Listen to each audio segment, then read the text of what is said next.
This is James Davenport. I am the Associate Dean of Social Sciences for Rose State College and the organizer of this school choice program.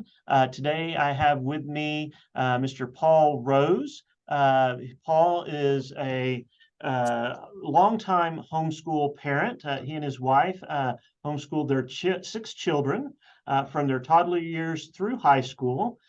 They've used a variety of techniques and curriculums and have been involved in co-ops. And Paul is if I remember right, the president emeritus of the Homeschool Oklahoma Association. And he'll tell us a little bit more about that here in a minute. In addition to all of his homeschool activities, Paul owns his own architecture and engineering firm where he practices as an architectural and structural engineer. He has been on the board of trustees for the State Homeschool Association for a number of years and is here to share with us a variety of insights and knowledge that he has about homeschooling. So Paul, thank you for joining us today, and we're looking forward to hearing your presentation. Thank you, James. Appreciate it. Let's see if I can do this correctly. So my first slide up, it's the presenter background that he just went over. I would clarify a couple of things. Mostly important is we talk about me being the homeschooler, but in honesty, my wife did all the homeschooling, and I was just the person that helped out and supported her. So when I say we or I regarding homeschool, please think in that terms of my wife, Valerie, and myself doing that, because that's the way it's done.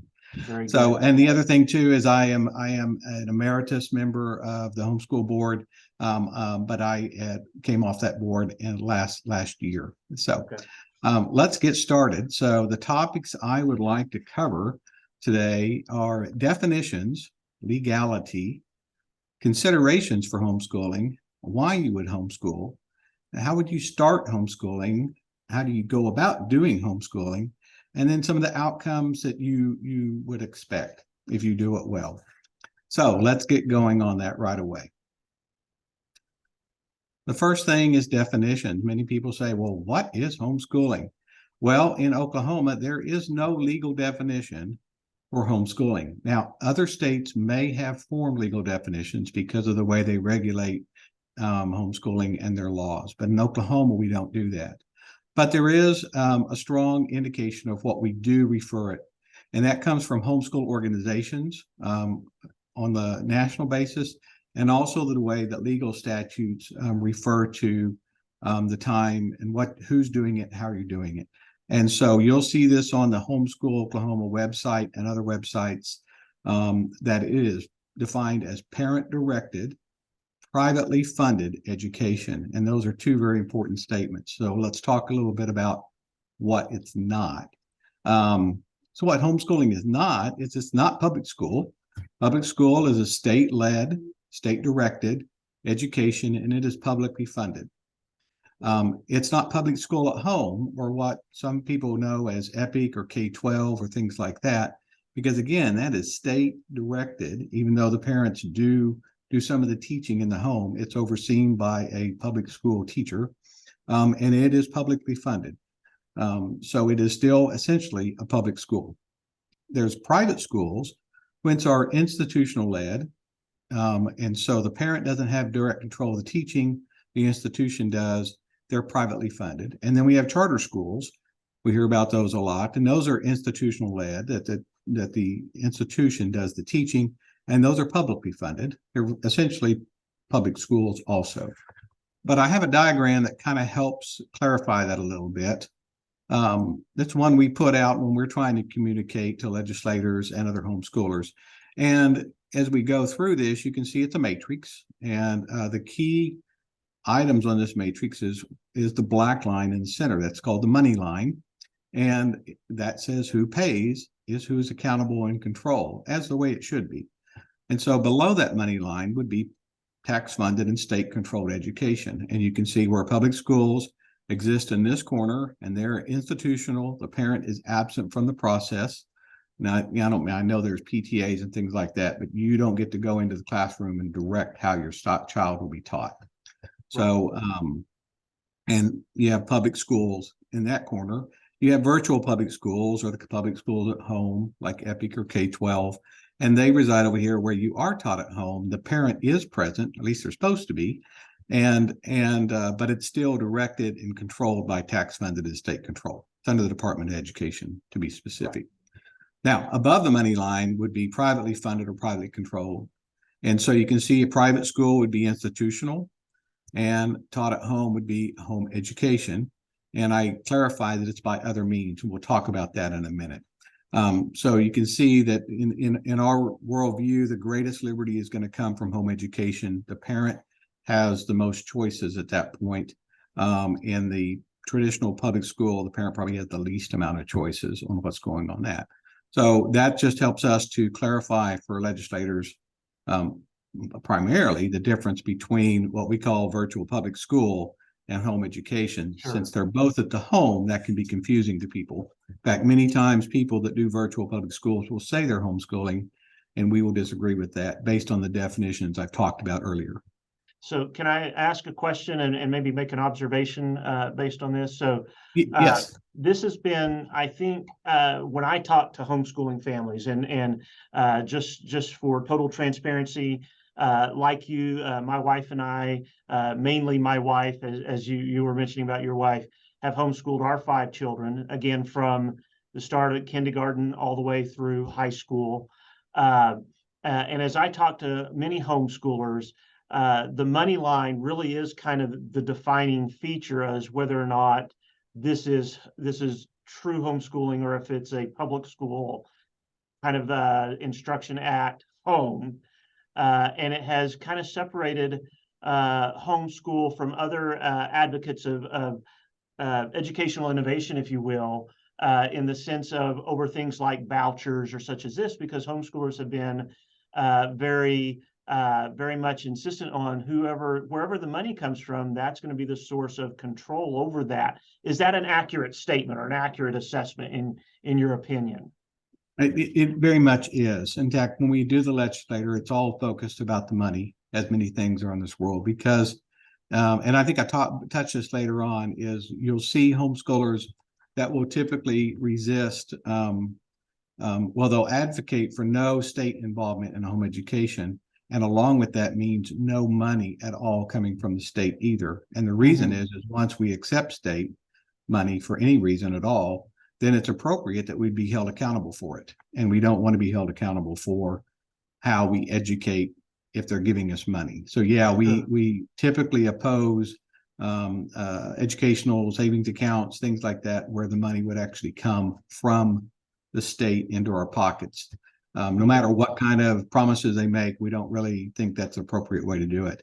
We have been open to tax credits, but that's on the other side of the ledger. That's not the state give us money. That's just letting the state not give them as much money in taxes. And that's always a good thing.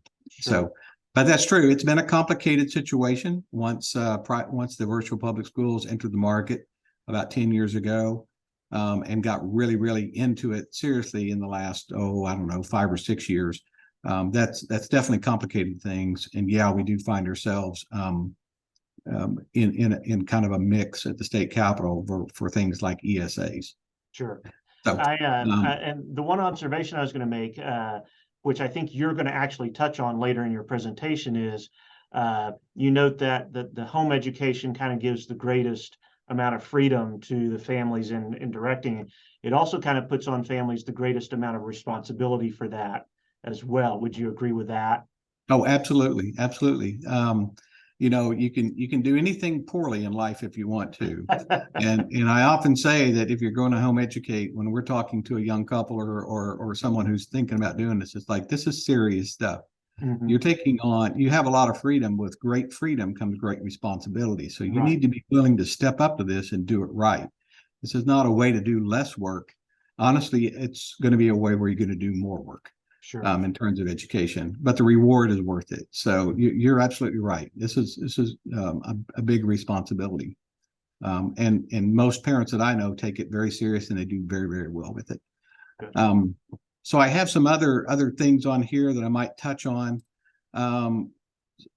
so there's other variations of what I call them on that diagram.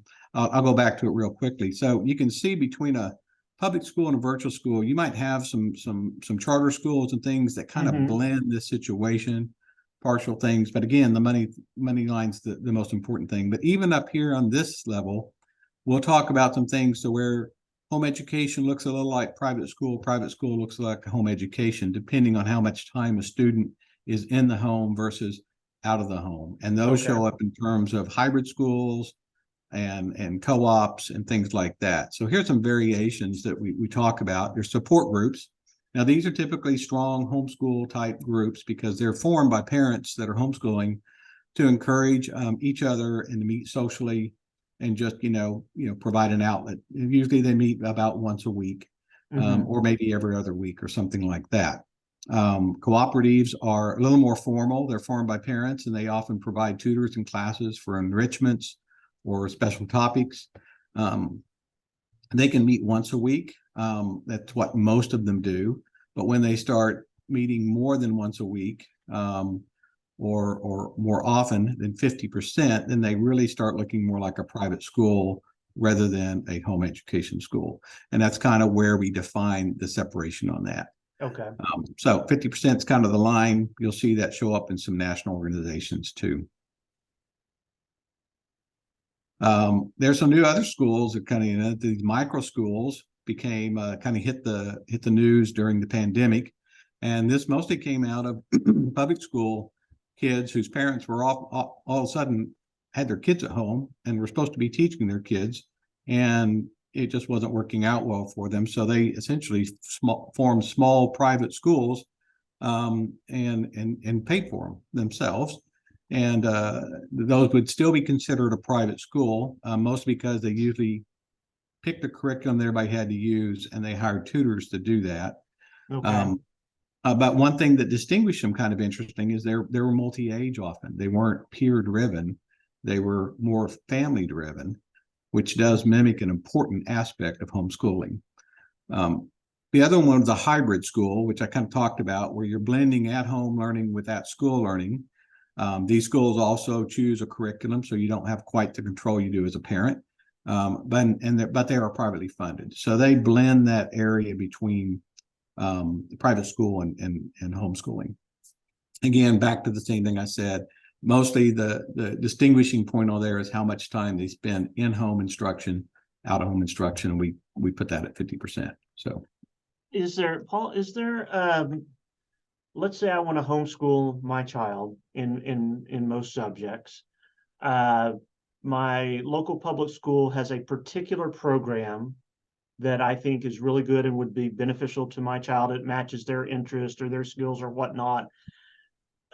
Is it that kind of bleed over, or is that once you've said you're homeschooling, you're really totally out of the public school system and have no access to those types of things at all?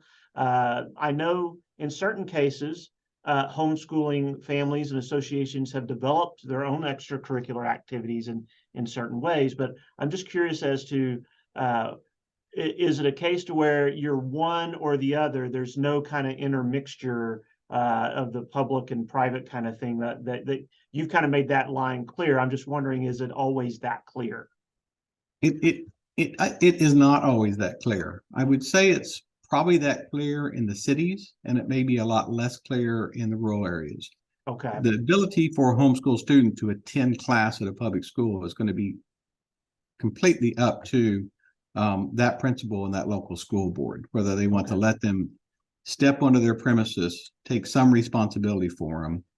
But there's no formal way for them to enroll in a single class in a public school and still be a homeschooler. That doesn't really work. It'd be more like they were monitoring or being allowed to participate. The parent would still give the grade. The parent would still place that on their transcript, not the public school. Right. Now, I will tell you where this can get a little messy is when you start getting into some of the trade schools or vocational type schools that happen at the very end of high school, to where they're public schools, but not necessarily part of a local school board public school. Okay. And that's starting to blend a little bit, because I noticed that like schools in Tulsa, some of the high schools are now doing concurrent classes with the local colleges. Mhm. You know, everybody's in the same classroom, whether you're a public school, private school, or a college student, and it gets Right. all kind of blended. And the public schools are kind of wanting to use some of that for their transcript, but we're not. So there's some new things going on there that haven't caused any problems, but it is something that's kind of grayed the area there at the very end. Right. All right. Anything else on that? No, I think you touched on that. I'll just make a note. I know that at Rose we offer concurrent classes for high school students as well. I don't know that I've had um, homeschooling students in any of those directly. I have had homeschool students who have finished school and had enrolled in classes, and I've had conversations with them and whatnot. But I that's an interesting point about where that would fit in the mix, as you said, and kind of the messiness that can arise out of those kind of situations. So thanks for touching on that. Yes, yes. On a personal note, my children did some concurrent work in high school, in college, in the local Tulsa Community College, or Mhm. TCC. That counted towards their high school transcript that we put together. But yeah, they fully accepted them and had that college credit. So when they started college, they went in with one with about a semester's worth of work, and the other one with about a semester and a half's worth of work, depending on their concentration. So They get a little bit of an advantage going in, so to speak. they do. They can move on. They can move ahead at that last senior year of high school. It often helps a lot for Right. some of those advanced classes. So let's talk about legality. Of course, if someone says they're homeschooling, a lot of time we get the question is, well, is it legal? Because it sounds like you shouldn't be allowed to do that. Well, that's often a worldview where you're not allowed to do anything unless the state says you can do things, but it is legal. So let's kind of dive into that. It's homeschooling is legal in Oklahoma and every state in the United States. Now, that phrase, every state in the United States, might not have been true about 30 years ago. But some of that ground quickly changed back in the late 80s and early 90s, and laws were passed where you could do that. But in Oklahoma, we have the best deal in the country. Our homeschooling has been enshrined in the state constitution. When our state constitution was formed and they were setting up the requirements for education, they allowed for people in our state to teach their children by other means. So this is the article from our Constitution, and you can see it says that the legislators shall provide for the compulsory attendance at some public or other school unless other means of education are provided.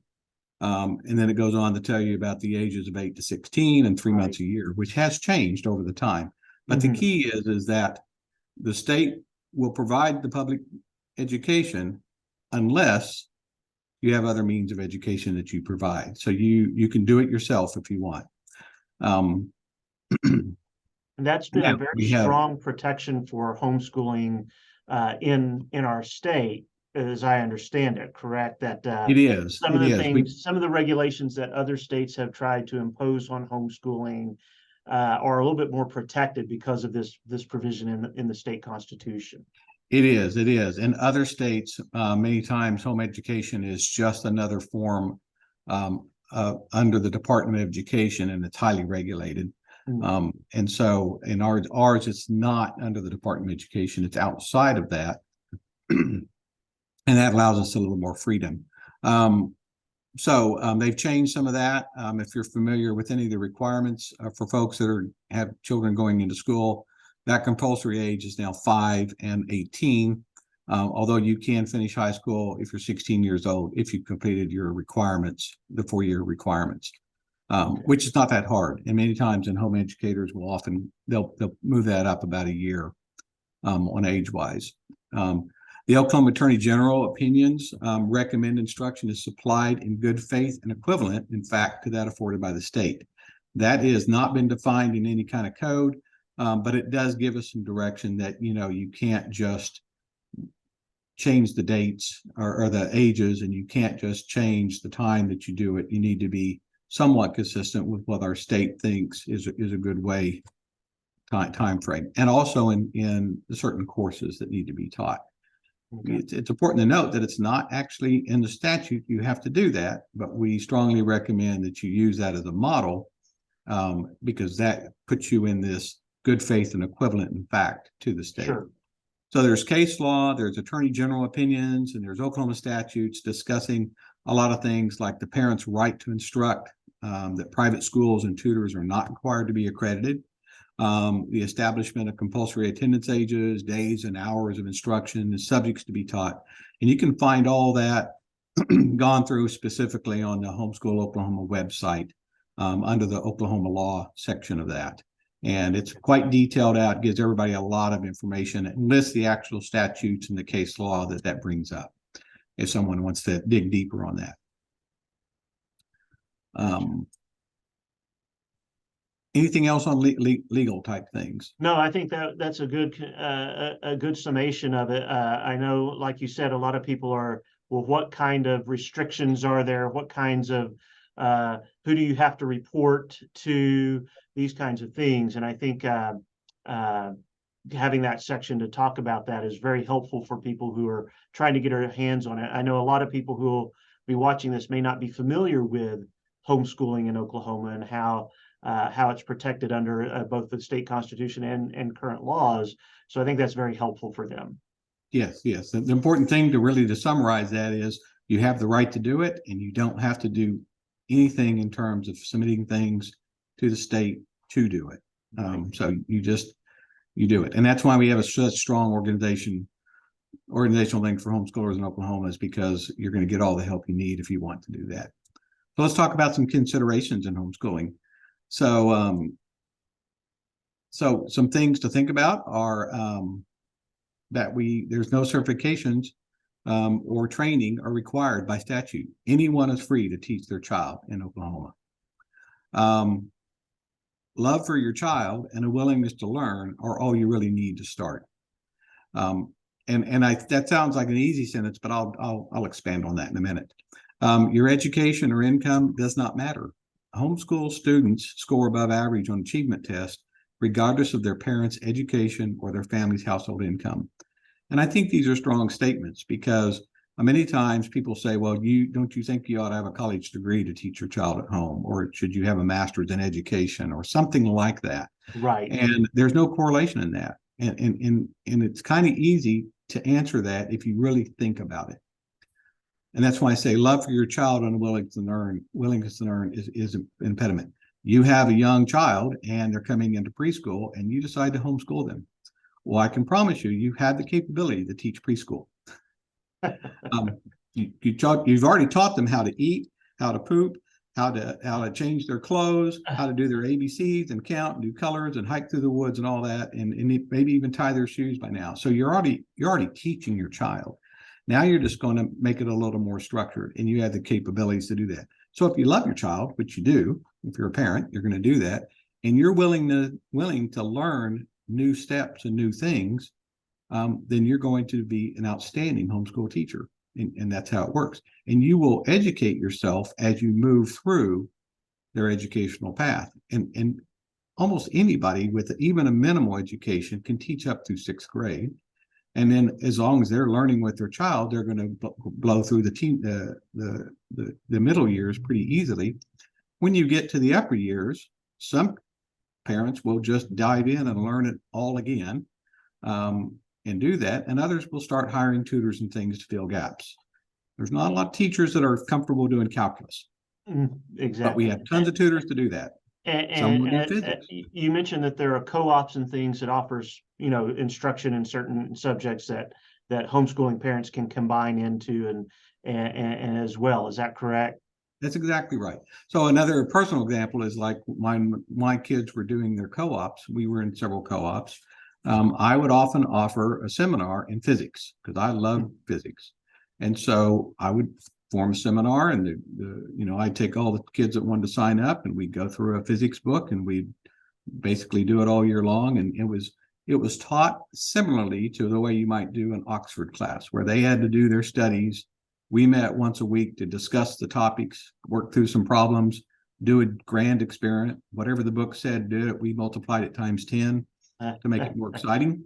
And that's how many of these teachers or parents resolve the dilemma of having physics for high school. Is I did that for them, and was happy to do it.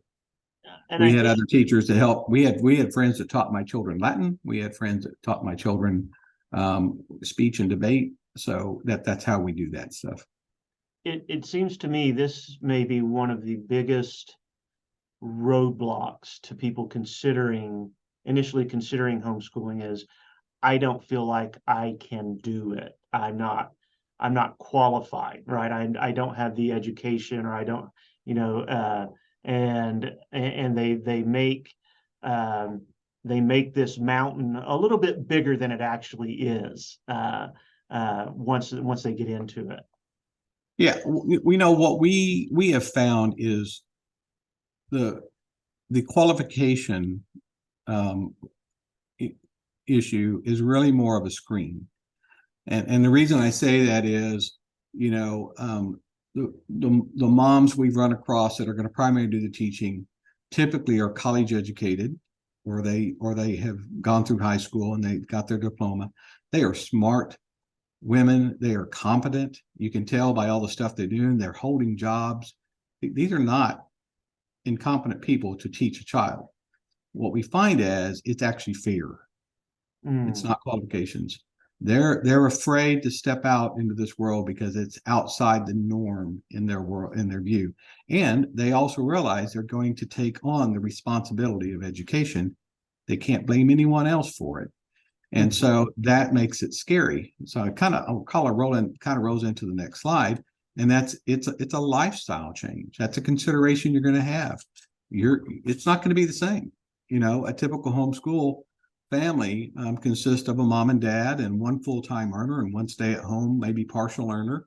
Now, I would say, and I'll comment on this, this is evolving based on our culture, but that's kind of the ideal strong structure for doing this. Your children are going to be home most of the time. There's not going to be going out for luncheons with your friends every week or every day because you have your children with you.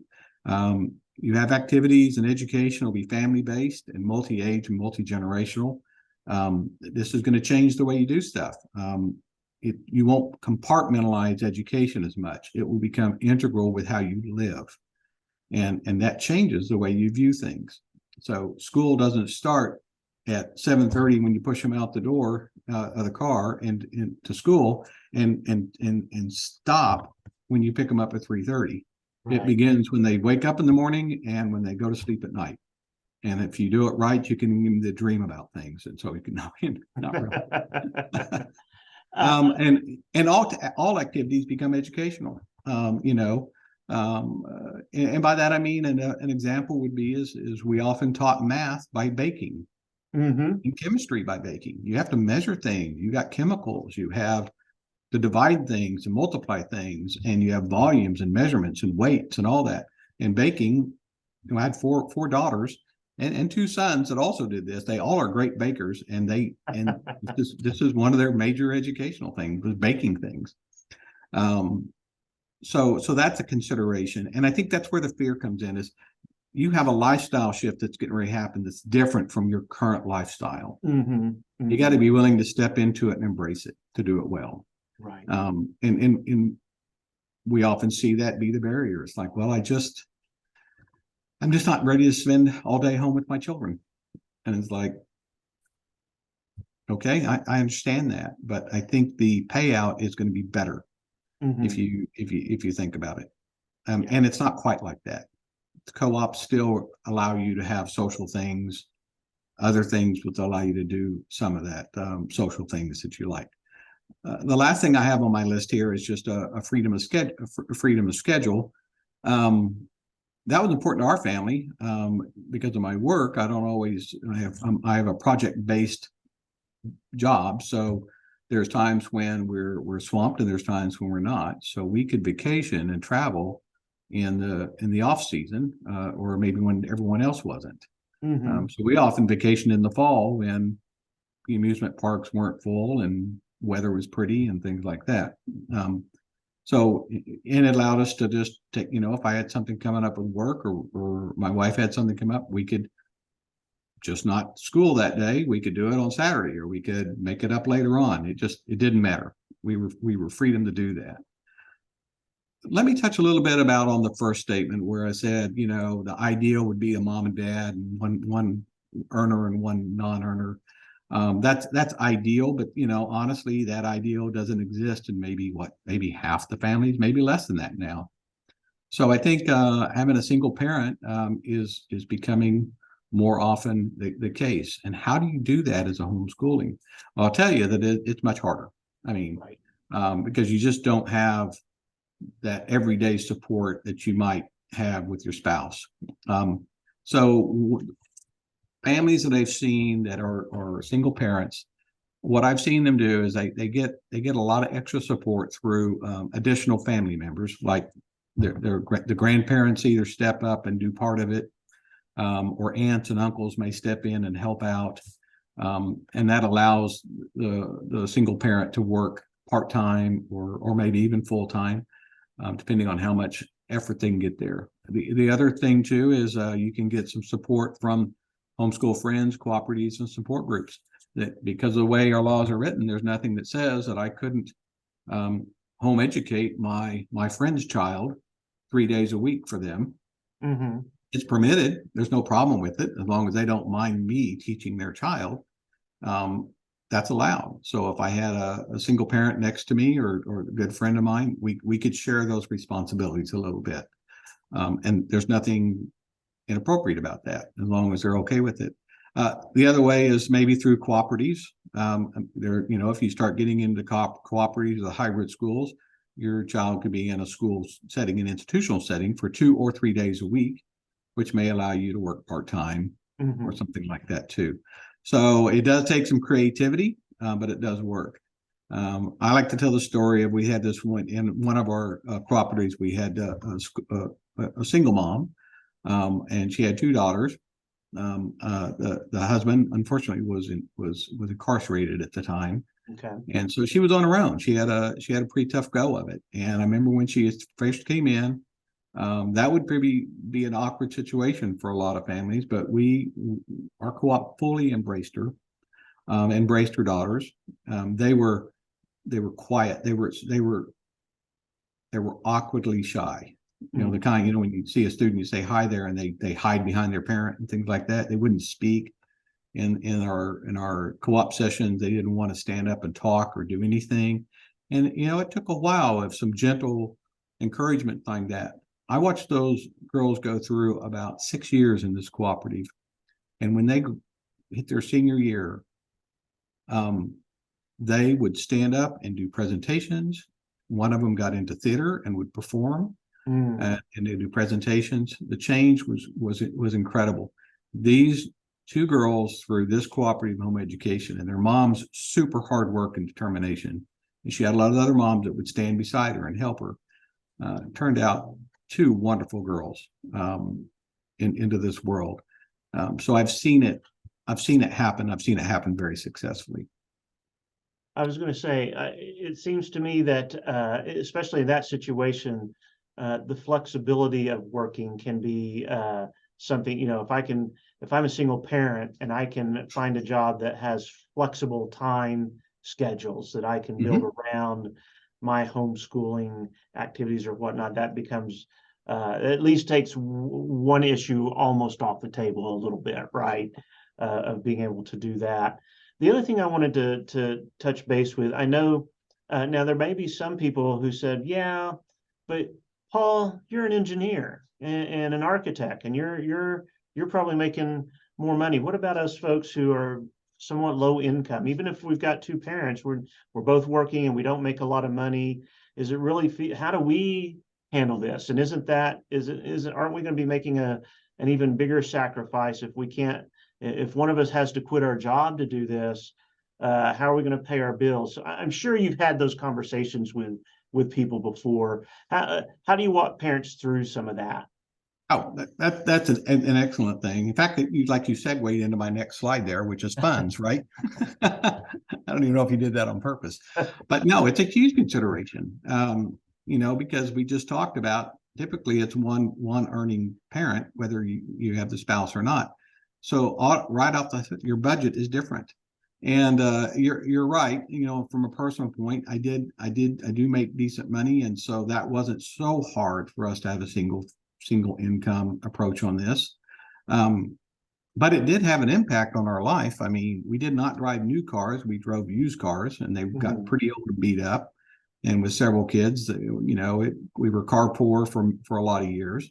We did not go on fancy vacations to Hawaii or Europe. Our vacations might have been a little more toned down, like Branson and something like that.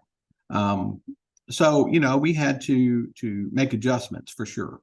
And in my peer circle, we looked a little poorer than everyone else around. But we also had lots of friends that did not make as much as I did, and so they had those same challenges. It's doable, but you have to work through those. Now, but here's some ideas on that. The cost to homeschool can vary greatly, and it does. A good curriculum may cost $1,000 to $2,000 a year, but you can always get used curriculum.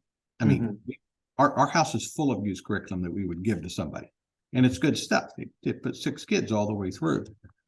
We don't want money for it. We give it to someone else. They can use it, and there are places like in Tulsa, we have a benevolence store where there's used curriculum, and you can go just get it for free, or you can buy it at substantially less money. And then many times there'll be used book fairs, things like that, where you can purchase curriculum at lower cost.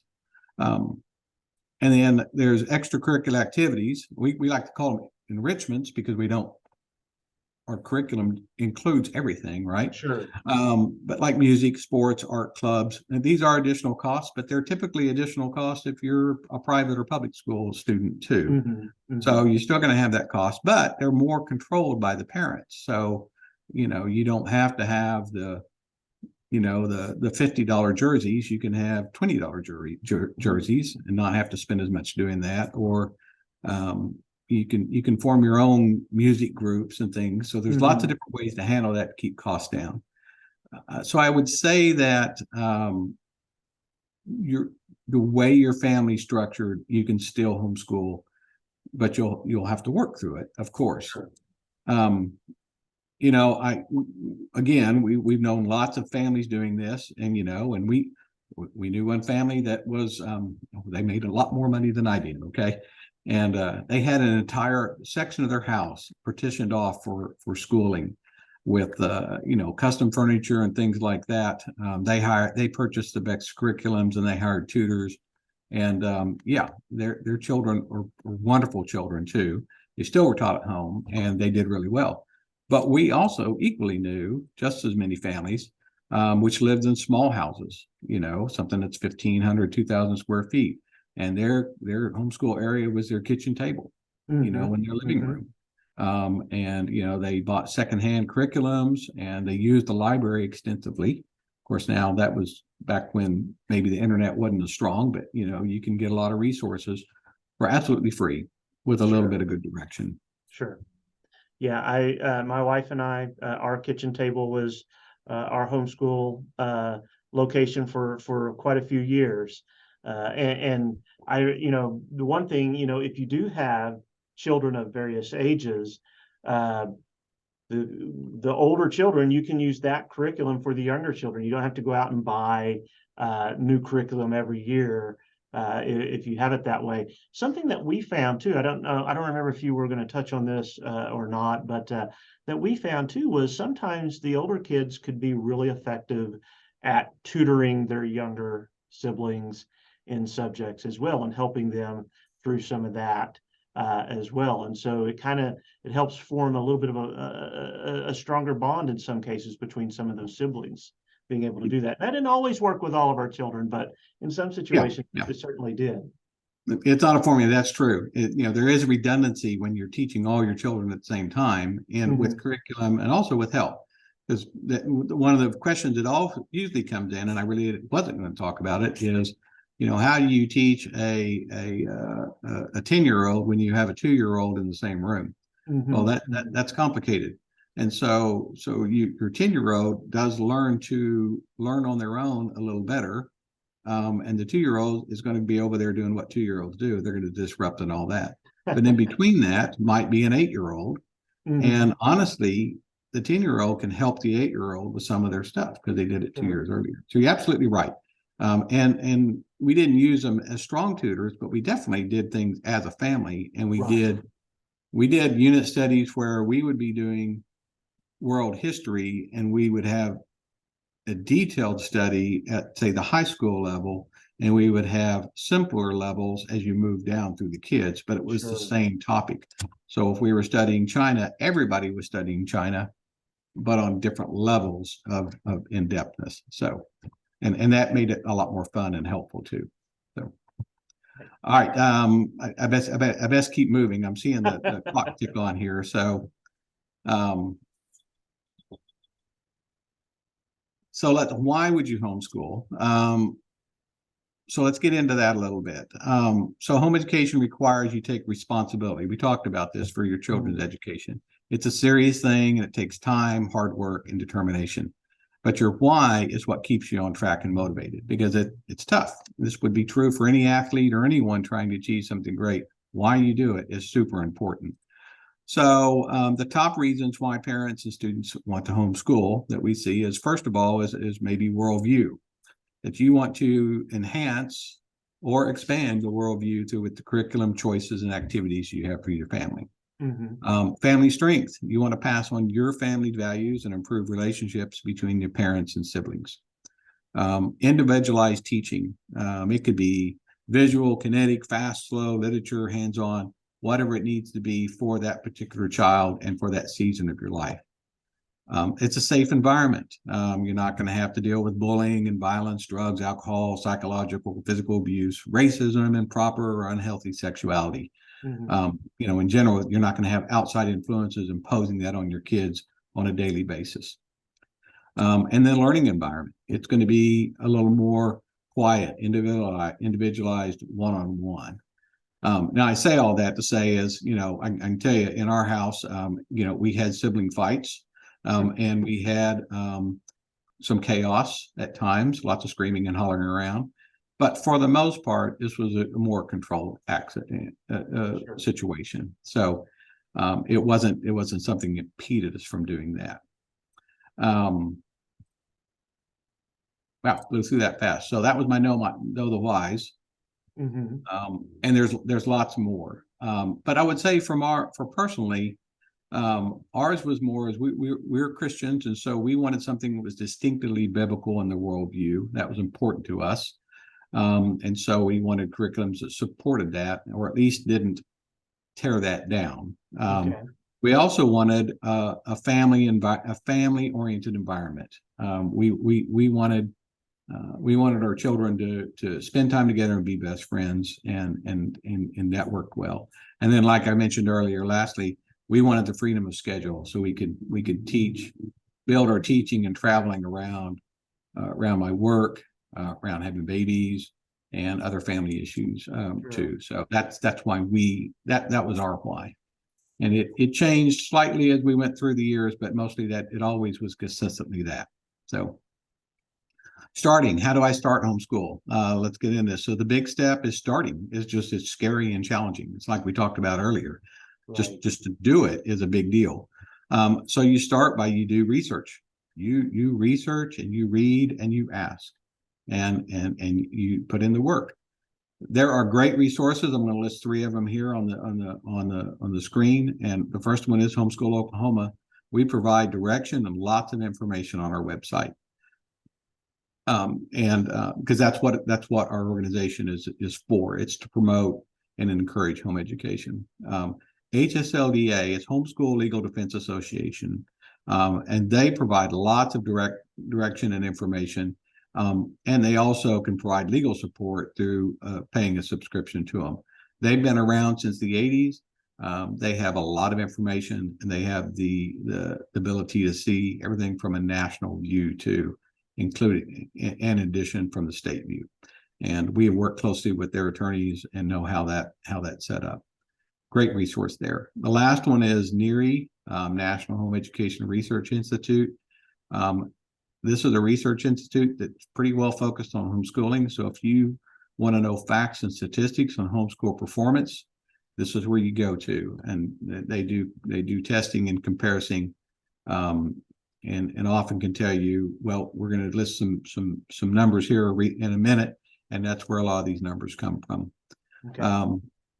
The next thing is put down your long-term goals for your children's education in the writing. And then put down your whys in writing. And we recommend doing that because when it's in writing, first of all, you have to think hard to put it in writing. Secondly, is when you're having that really no good, bad, horrible day, this is what you need to go look at, because it's going to be that way. Right. And these will change. These will change every year or every other year as your children mature and you mature and your life situations change.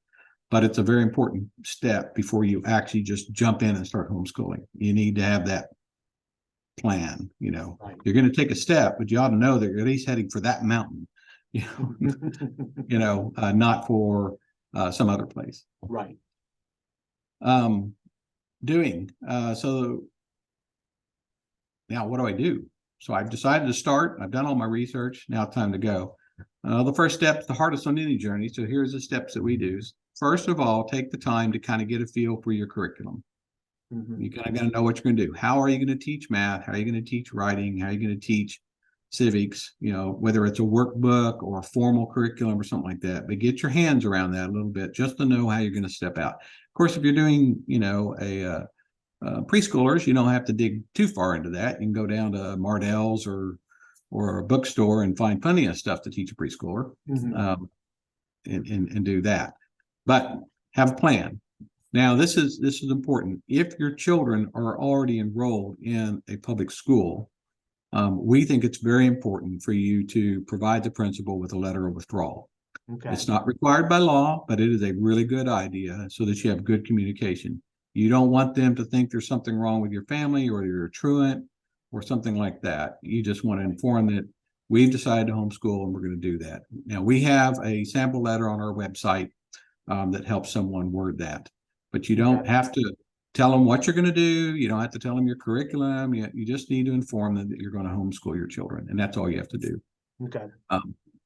If your children have not been enrolled, if you've never done that, then there's no action required at all to start. You just homeschool. You don't have to tell anybody or report to anybody or do any of that, because homeschooling in Oklahoma is by other means. It's not under the jurisdiction of the Department of Education or your local school board. Okay. So if someone tells you that's not true.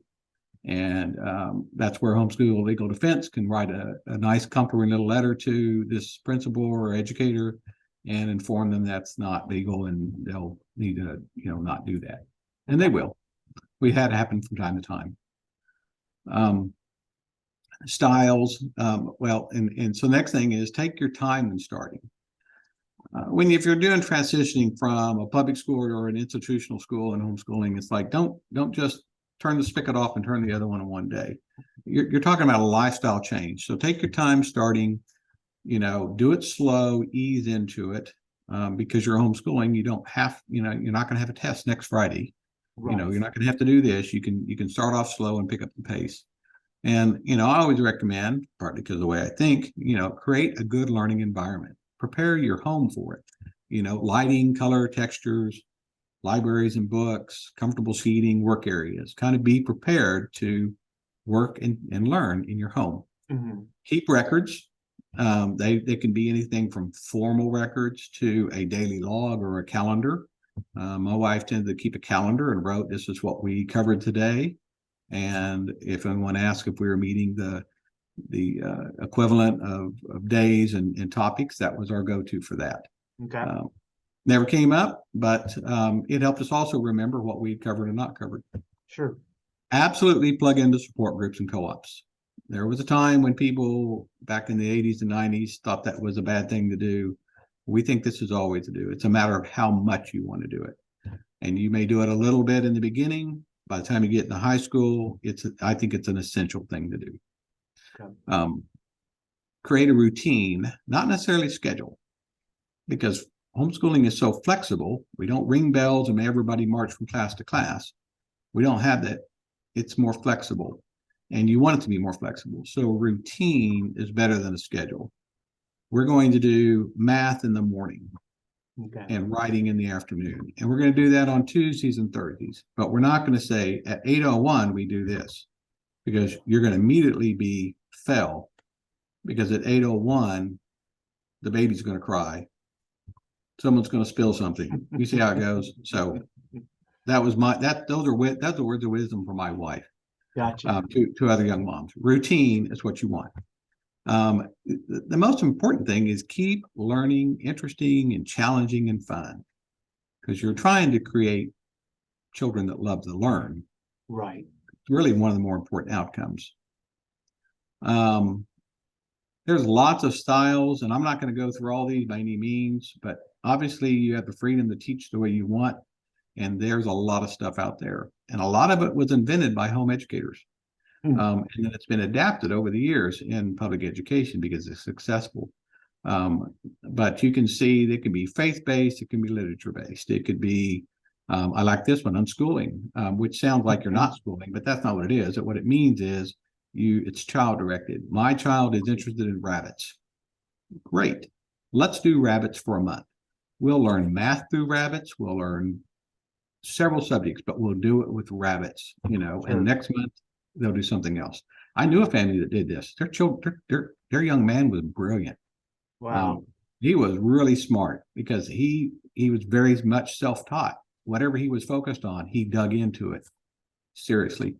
But we taught our children classically for some of them, and that was an approach that's strong. We have friends that do Charlotte Mason, which is very much a very organic, outdoor, experiential type education. So Okay. it kind of fits for what works for your children and your family. Right. And there's lots of ways to do it. And we changed our approach several times, depending on the personalities of our kids and the seasons of our life. And that's okay. That's the way it should be. Moving on to outcomes. So does this really work? So this is important to just, you're getting ready to go through this journey. It's important to know what's happening. So many people ask two questions about homeschooling. What about socialization? And Right. will they be prepared for life or college? And research indicates homeschool students participate in local community service and more frequently than general population. They also vote and attend public meetings more. They go to and succeed at college equally or higher than the general population. And they internalize the values and beliefs of their family into adulthood better.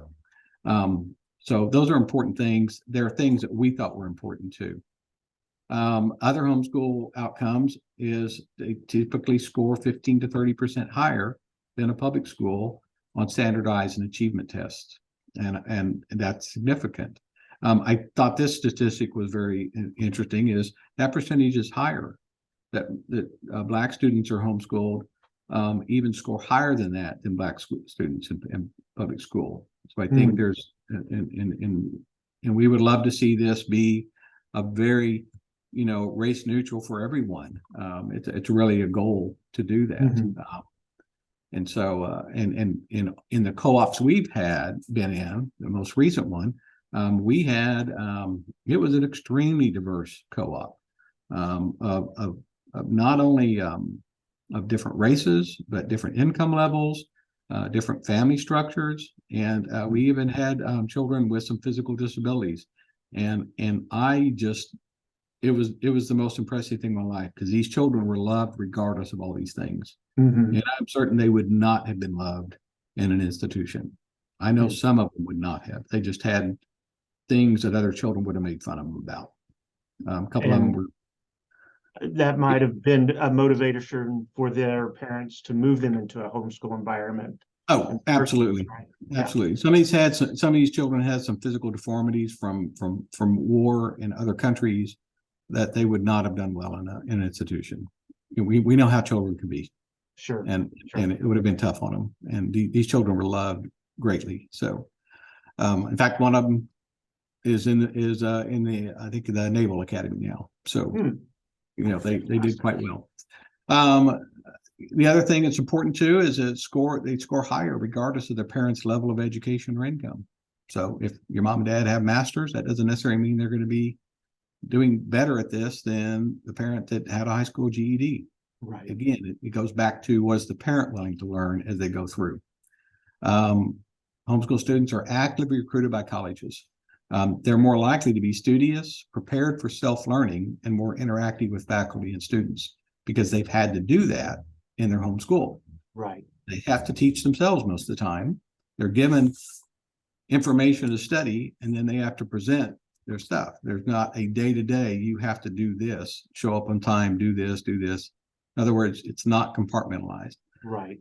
Again, another side story is my daughter, and well, more than one daughter, when she hit the junior college, the professors literally called him up and said, you were my favorite student because you were so participatory in our class discussions, because that's what they had done all through their homeschool stuff. And they weren't afraid of the professor because they had been used to having deep conversations with their instructors through homeschooling. And so that they were just very complimentary. It was kind of a good outcome for us. We like to see that. We have stronger family relationships with parents and siblings. My children didn't go away for 6 hours a day and hang out with children all their same age, and that was how they interacted in this world. They did it with a variety of children, and this shows up sometimes. It showed up in our family when we would go to in certain church functions or even extended family functions where other kids just would not have a discussion with an adult or didn't know how to deal with a small child. And it was awkward for them, and it was comfortable for our children. And I really enjoyed that because it made me feel that they were prepared to step out in this world and be Right. kind and helpful people. Well, as you know, in a business environment, you're going to have employees of a range of ages, a range of educational and family backgrounds and such. And the more someone is comfortable interacting with people of various backgrounds and ages and experiences, the better they're going to do, and the more comfortable they're going to be in that environment. No, that's true. If you give it some deep thought, an institutional school setting is far removed from real life. Mm-hmm.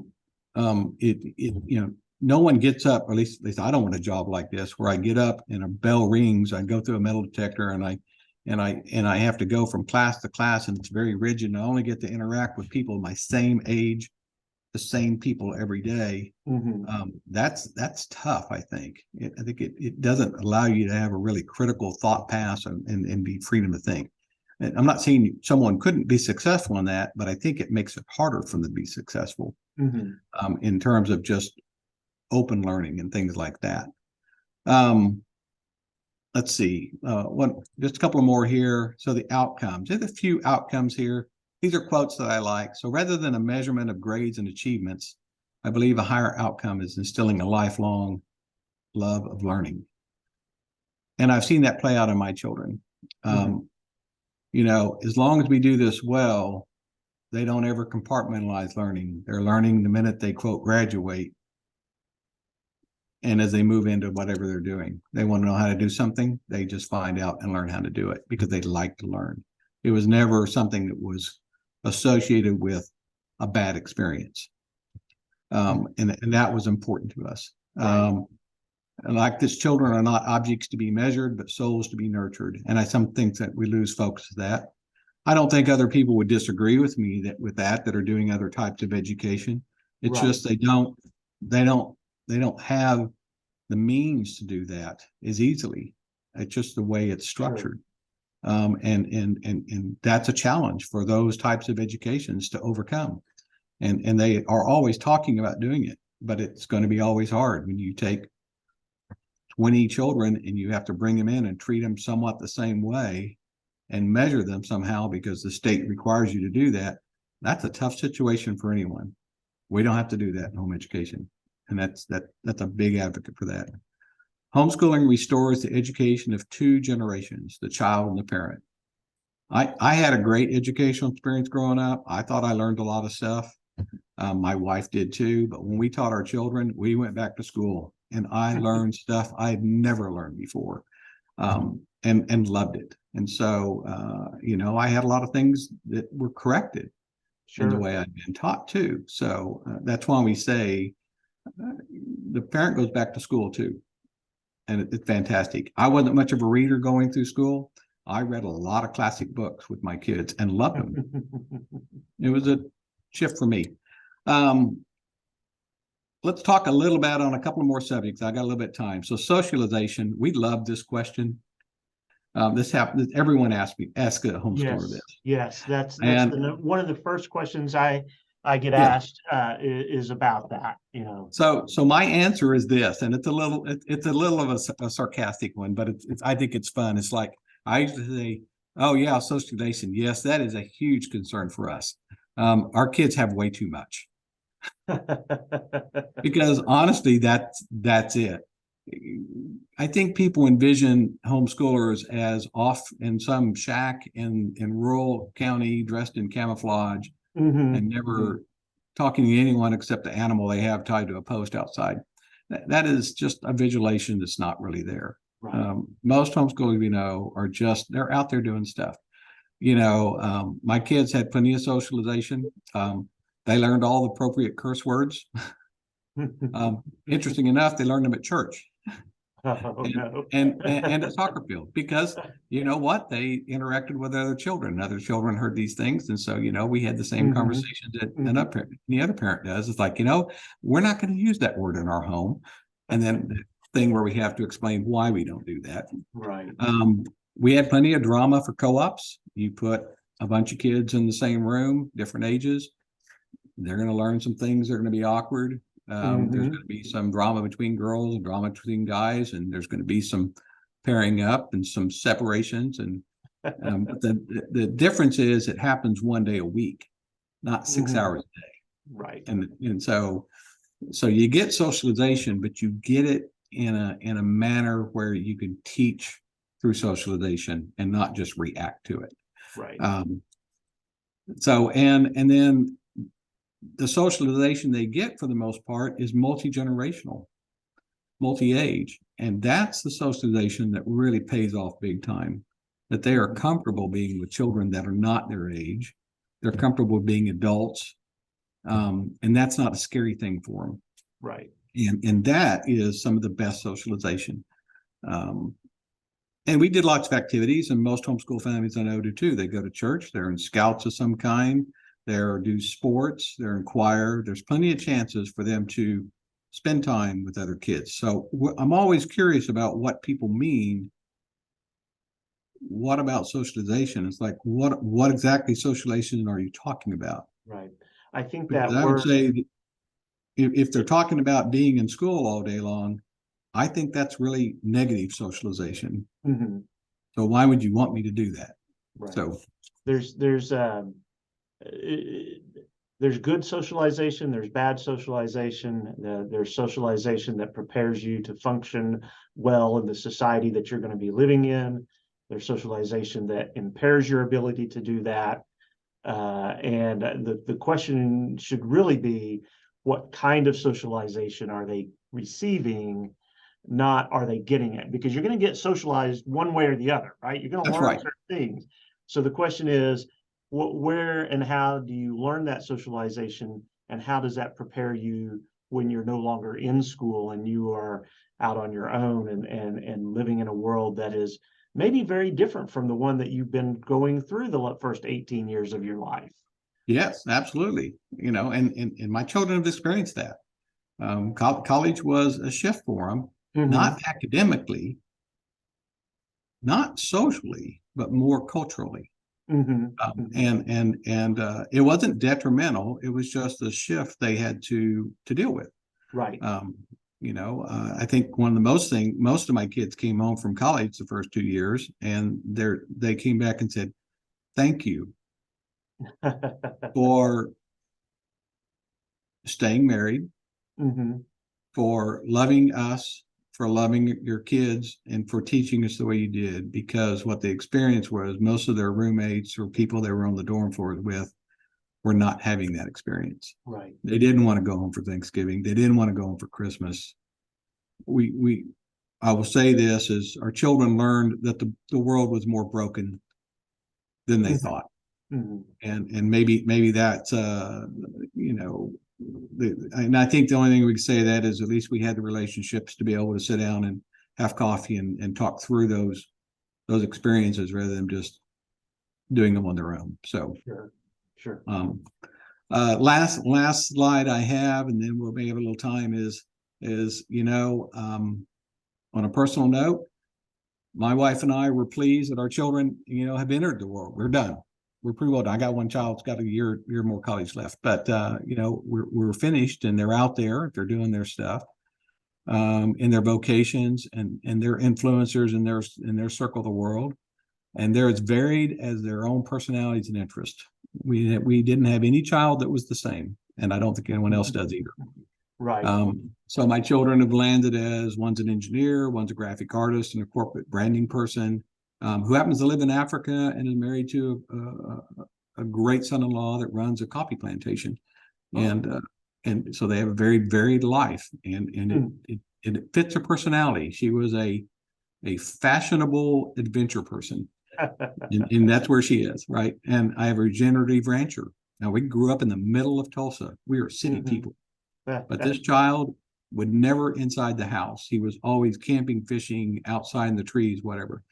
And you know what? Now he's a rancher. And he is very progressive in what he does. He's one of the leading voices in how to do regenerative farming in this area right now. One's a business administrator and a professional baker. She started that business. She also realized that that's so that baking that you taught them paid off, and one of they took that and ran with it, huh? Oh my gosh, yes. I mean, my daughters put themselves through, made their social money to play with by either we taught them how to paint.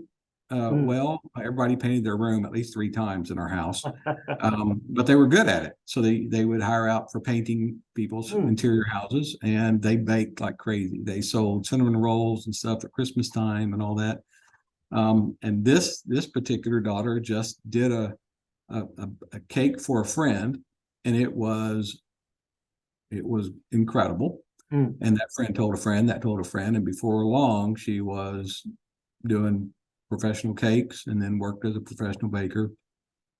But she also is a business administrator and actually runs and takes care of my books and my business part of my firm. So I got a child that who in high school you would have thought she was a flower child. She was all about art and just loved people. You couldn't get her to get anywhere on time. It was just in terms of trying to teach her, she was impossible. But she also liked to teach herself coding and about computers, and so she is a strategic intelligence analyst now. Wow. And who would have ever thought that was where she was going to land? And so she knows more about people than she probably, well, we know and about us, and so that's what she does. She does that. We don't know what she does. So and then our last one's in architecture school, and we'll finish that up and enjoying that and doing that quite well. We'll venture into my world a little bit. They've all married very interesting, fun people, or the last 2 are soon to be engaged in very interesting and challenging areas. And so it's been wonderful. And they've stepped out as parents and aunts and uncles to each other now, and they're leaders in their companies and their schools and their churches. So in terms of that outcome that we talked about earlier in the presentation of what do you want for your child, we feel pretty good about how this has ended up. We have children that are contributing to their communities and making the world a better place. And we hope that continues for them and for us too. So that's kind of homeschooling. We covered a lot of stuff.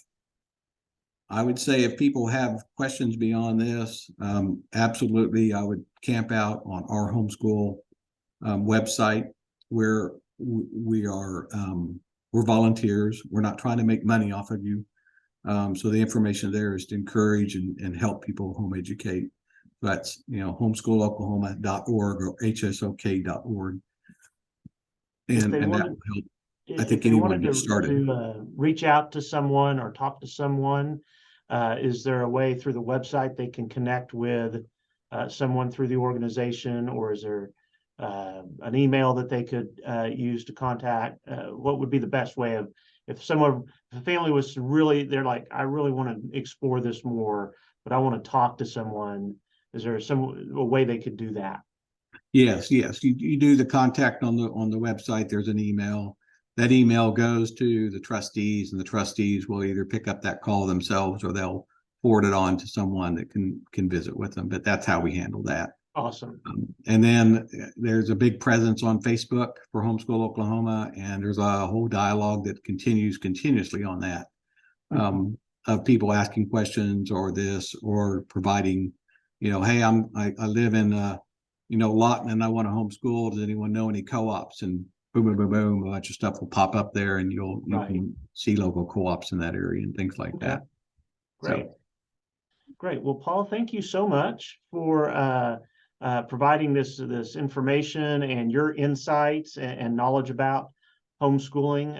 And again, I think for a lot of families, a lot of people who might not know a whole lot about homeschooling in Oklahoma, homeschooling really has been growing, not just in our state, but across the country over the last couple of decades, as more and more families are finding it an attractive option for their family and their children.